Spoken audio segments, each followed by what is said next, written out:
kok ngerokok setiap satu hisapan itu mendapatkan pahala. Percaya ora? Lho kok iso Gus? Satu hisapan satu pahala nggih. Mulakno tirunan. Sak hisapan ngene iki aku apa mur nyebul koyo sampean boten. Sak hisapan ngene iki. Nebeluk.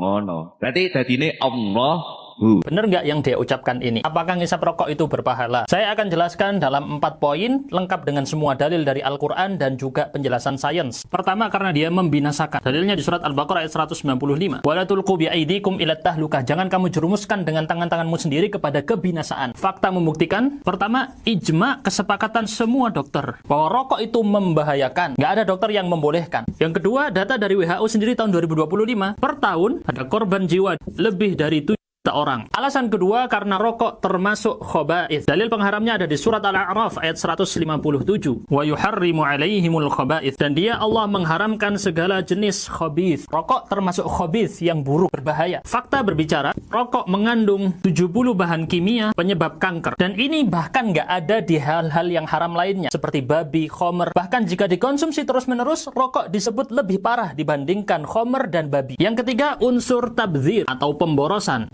Dalil pengharamnya ada di surat Al-Isra ayat 26-27. Larangan membuang-buang harta. Karena yang membuang harta termasuk dari saudaranya syaitan. Fakta membuktikan dari data BPS tahun 2023. Di rumah tangga orang miskin, mereka habiskan 12% pengeluaran untuk rokok. Sedangkan hanya 3% untuk pendidikan anak. 4 kali lipat dari biaya pendidikan. Bahkan PDPI mengatakan bahwa kerugian yang dicapai oleh negara gara-gara rokok adalah 288 triliun. Ini membantah bagi yang mengatakan rokok tetap memberi penghasilan. Kenyataannya malah rugi. Yang keempat, karena membahayakan orang lain. Dalilnya jelas hadis riwayat Ibnu Majah bahwa Nabi bersabda la darara wa la dirar. Tidak boleh membahayakan diri sendiri dan tidak boleh membahayakan orang lain. Fakta membuktikan dari data WHO dan PMC, sekitar 1,2-1,6 juta orang meninggal sebagai perokok pasif. Mereka menghirup dari udara rokok orang lain, bukan ngirupnya sendiri. Dan ini terjadi setiap tahun. Lalu bagaimana fatwa ulama tentang rokok ini sendiri? Fatwa MUI nomor 11 tahun 2009 menyatakan haram untuk anak-anak, remaja, dan wanita hamil. Dan juga haram di tempat-tempat publik. MUI masih belum mengharamkan secara mutlak. Berbeda dengan Tarjih Muhammadiyah. Pada tahun 2010